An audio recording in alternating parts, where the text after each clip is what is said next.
everybody, this is B, and I'm here to tell you what they did not tell you about 4B, 4C natural hair. Alright, so number one, it's hard.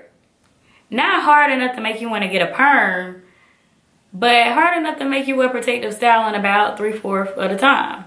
Like, seriously. It's hard. You want me to tell you it again? You want me to tell you again? It's hard. Number two, transitioning is not going to work. So not with 4B and 4C natural hair. So you're going to start to have like a fro, and then you're going to start having these like real straight ends that feel like they're about to just pop off. Like, you don't want them problems. Like, why go through all of that? It was tangling in the shower and matting up. It was just horrible. It was like one of the worst experiences of my life.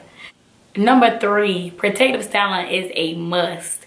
The reason why I'm so big on protective styling is because when I have my hair out too long, I started to kind of get discouraged. Like, oh my God, it's not growing. But when I pop a protective style in for a month, I don't even think about it. And then when I take it out, you see the growth. Like, if you put your protective style in for about a month, you're going to see how much your hair grew over that time period. Another good reason to protective style is if you get up early for work or for school, sometimes it's good to have the braids in where you can just wake up and go instead of actually having to do your hair in the morning. Number four, haters are gonna hate. Honey, haters are gonna hate. That's why we had to do a whole section on the haters. You're gonna have people who really love your hair and they're gonna compliment you and say, go girl, and their hair looking good. And you're gonna have people who wanna insert their opinion about your hair and how they don't like it. Like, it's really people out here who gonna tell you, like, what are you telling me for? Like, I had this one guy at work, and he was like, I liked your hair better the other day. And he was referring to me having a twist out the week before. And then I came in with, like, my Jackson 5 afro. So he felt the need to tell me he didn't like my hair that day. And he said, oh, and it kind of like a wig. I did not say nothing to him, because we're in a professional setting and I'm trying to keep it professional. So I did not say not one word. I was just ready for him to get out my presence. And he was just looking at me like, you're not going to say anything? And I'm looking like, what you want me to say? Like, what do you want me to say? So this brings me to the next tip. Your self-esteem has to be on fleek. Like, if you're going to go natural, if you're going to do this and really do it, your self-esteem is going to have to be right, because you see in that last example, people gonna want to tell you how they feel. Like, people probably gonna be in those comments telling me how they feel about my hair today. It's just how the world works. Some days it's kind of hard for me still, and I have to call my mama like, you're not gonna guess what this person just said to me at the gas station. So you just gotta have that one person that's in your corner who rooting you on, who you care about their opinion on what they think. Tip number 6, the ugly phase. So, people don't like to talk about the ugly phase. I went through the ugly phase. The reason why I call it that is it was that phase where I first did my big chop and I could not stand the way the natural hair looked. I only wore mine out for 2 weeks because I didn't know what to do. YouTube had me fooled. It had me thinking that I was about to just go into the situation and I was gonna just use the tips that they gave me and everything was gonna be perfect. No, I hated it. I didn't really know what to do in the mornings. So I put a weave in so quick after about 2 weeks because I was just struggling. I will admit I was on the struggle bus. I had to get off for a minute and regroup and put the weave in. Yeah, I had to regroup for real. Tip number 7, products. Please do not go out here being a product junkie, okay? I can admit that I was never a product junkie. The reason why I wasn't is because I was real with myself. I knew what type of texture hair I had.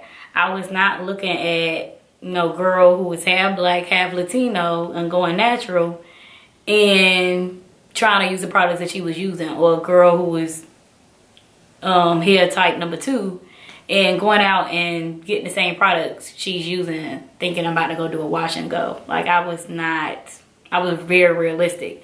I would go look at girls with 4B4C hair. The people that I could, it wasn't that many, I think, when I started. I would go look at what they were doing. I would go look at their old videos, and I would go get the products that they use. And those products usually worked. Like, I have only had a time once or twice where the products did not really work on my head. And I just took them back to Target. Target let me take them back. So that's a tip. I don't know if we're supposed to be doing that, but Target let me take the products back. So tip number 8, heat. Girls, if you're trying to go natural and you want to have this natural look, please do not be putting heat in your head every week, because sometimes you want to look like you got a perm and sometimes you want to look like you natural. If you want straight hair, you can wear weave or wig. Do that. Like, don't go out here straightening your hair by the Dominicans every week. I have only straightened my hair once, and it's almost my 2nd year of being natural. And I will do it again one other time just so y'all can see my hair straight. But I barely put heat on my hair. The only time I do is when I want to like do the stretch method, which is barely, and I put it on low heat to kind of like the blow dryer on low heat to kind of stretch it out. Or I always put heat on my hair when I'm deep conditioning, and you know, you put your little bag on, you deep condition, which is almost every week I deep condition my hair. Tip number 9 is the last tip, textures. We kind of already hit this. Please be realistic in what your texture is for your hair. Like, I'm realistic that I'm a 4. Love your hair the way that God gave it to you. Please do not be mad when you cut all your hair off and it looks a certain way and it's not what you thought it was going to be when you were doing your big chop.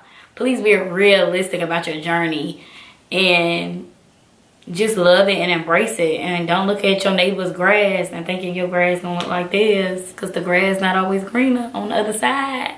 I know y'all heard that before. But yeah, please just be realistic in your journey. And I want to just end off with a little motivation and message. My message would be to be unstoppable.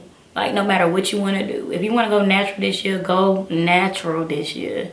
If you want to transition, even though I told you it was hard, transition and go do it. Like, you can't worry about what others think. You're going to have to just do you and love you. And that don't make you happy because you're doing what you want to do. So just be unstoppable. So if you liked any of the tips that I gave today, like this video. And if you have anything to add concerning the tips, or if you have any questions to ask, please feel free to go down in my comments and ask the question, and I'll be free to answer. Also, there will be other videos coming soon. I have my Instagram and my Snapchat below, just in case you want to follow me there. And y'all just have a beautiful year. Until next time, when I make my next video, I will see y'all soon.